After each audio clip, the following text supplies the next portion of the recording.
Merhaba arkadaşlar, Teknodestek kanalına hoş geldiniz. Bugün sizlere Xiaomi Mi 11 Lite 5G New Edition modelinin kamera ayarları veyahut da kamera özellikleri nasıldır ve nasıl ayarlanır bununla alakalı bilgileri aktaracağız. İlk öncelikle kamera uygulamamızı açıyoruz. Kamera uygulamamızı açtıktan sonra burada ilk etapta fotoğraf kısmı geliyor ve bu fotoğraf menüsünde sol en üstte flash açıp kapatma, otomatik olarak açılması gibi ya da gün ışığı ayarları gibi ayarları mevcut. Daha sonra yanında HDR ayarı mevcut. Buradan HDR-A ya da düz HDR diye olarak ayarlayabilirsiniz ya da kapatabilirsiniz bu özelliğini. AI kamera modülü var. Bunu açtığınız zaman AI kamera modülünü açmış oluyorsunuz. Daha sonrasında filtre kısımları mevcut. Yıldız işaretine bastığınızda buradaki filtreleri görebilirsiniz. Onun yanında da tarayıcıdan tarama sağlayabilmeniz için Google Lens özelliğine direkt olarak bağlayan bir seçenek geliyor. Buna tıklayarak da bunu sağlayabilirsiniz. En sonda da alt alta 3 çizgi mevcut. Bu 3 çizgiyi bastığımızda hangi ölçeklemeler üzerinde olmasını istediğinizi onu seçiyorsunuz. Birebir ölçek, 3'e 4 ölçek, 9'a 16 ya da full ölçek olarak seçebilirsiniz.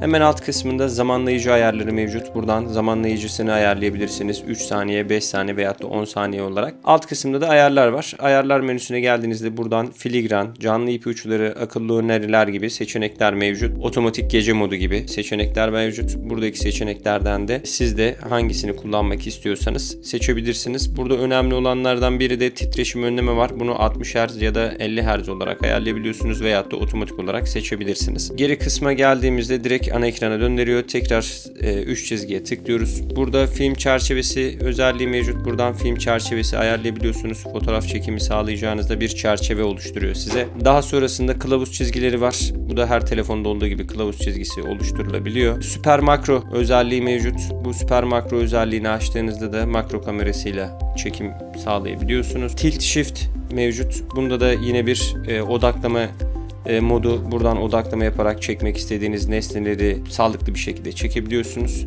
Ve zamanlamalı çekim var. Bu zamanlamalı çekimde 5 saniyede 30 fotoğraf çekebiliyor. Bunun özelliğini ayarlayabiliyorsunuz. Bu normal düz sadece fotoğraf özelliğinde kullanabileceğiniz ayarlardı. Buradan en baştaki kısma bakalım ayrıca. Burada Pro modu var. Pro modunda yine kontrast, filtre gibi ayarlar mevcut. Flash'ı yine otomatik olarak açıp kapatma gibi özelliği mevcut. Daha sonrasında söylemiş olduğum gibi doygunluk, kontrast ve keskinlik ayarlarını yapılandırabiliyorsunuz. Daha sonrasında yanında 64 megapiksel ultra açık HD özelliği mevcut. Buradan da direkt olarak 64 megapiksel olarak fotoğraflarınızı çekebiliyorsunuz. Onun yanında da yine filtreler mevcut. Burada da yine 3 çizgiye tıklıyoruz. Aynı ayarlar burada da mevcut. Yalnız burada farklı özellikler mevcut. Bu farklı özellikler şöyle. Buradan ayarlara yine tıklıyorsunuz. Fotoğraf modundaki direkt ayarların hepsi burada var. Yalnız burada ekstra olarak bir RAW özelliği var. RAW özelliğini buradan kullanabiliyorsunuz. Daha sonrasında da odaklama yardımcısı var. Odaklama yardımcısı da çekeceğiniz nesneyi otomatik olarak odaklayıp daha sağlıklı bir fotoğraf çekmenizi sağlayabiliyor. Ve pozlama doğrulama var. Pozlama doğrulamasında da yine bu şekilde açtığınızda doğru pozlamayı sağlayabileceğiniz fotoğrafları çekebiliyorsunuz. Yine zamanlamalı çekimde aynı şekilde mevcut. Video kısmına geldiğimizde de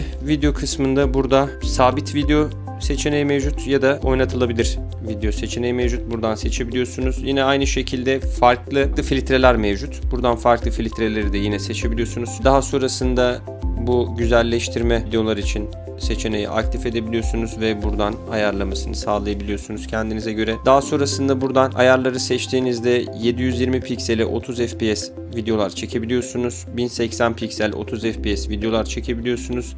1080 piksel 60 fps videolar çekebiliyorsunuz ve en son olarak da 4K 30 fps videolar çekebiliyorsunuz. Buradaki ayarlara geldiğinizde de yine video kodlayıcı, deklanşör gibi ayarlar mevcut. Ekran kapalı durumdayken çekim yapma özelliği, videoları etiketleme özelliği gibi seçenekler mevcut. Buradan da istediğinizi seçebilirsiniz. Daha sonrasında da hareket eden cismi takip et dediğinizde bir video çektiğinizde 1080 piksel 30 fps'te bunu gerçekleştirebiliyor. Hareket eden cismi takip edebiliyorsunuz.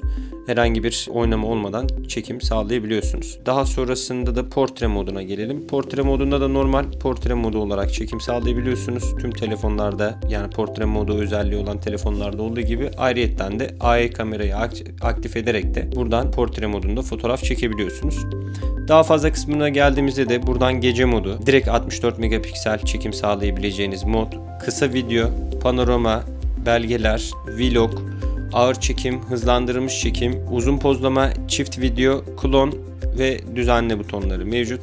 Buradan düzenleden de yine ekleme sağlayabiliyorsunuz. Başlangıç ekranına menü ekleyebiliyorsunuz buradan. Modları ekleyebiliyorsunuz. Sağlıklı bir şekilde de buradan isterseniz bir vlog çekmek isterseniz vlog seçeneğini seçerek buradaki alternatifler üzerinden de bir vlog çekebiliyorsunuz. Kendinize göre ayarlamanızı sağlayabiliyorsunuz. Evet arkadaşlar, bugün sizlere Xiaomi Mi 11 Lite 5G New Edition modelinin kamera ayarları ve kamera özellikleri hakkında bilgilendirmeleri sağladık. Eğer aklınıza takılan bir durum olur ise aşağıda yorumlar kısmına bizlere belirtebilirsiniz. Ya da 11858 teknoloji destek hattını arayarak yardım ve destek alabilirsiniz. Ayrıca bu ve bunun gibi videolardan haberdar olabilmek için ise kanalımıza abone olabilir ve bildirim çanını aktif edebilirsiniz. Bizi izlediğiniz için teşekkür ederiz. İyi günler diliyoruz.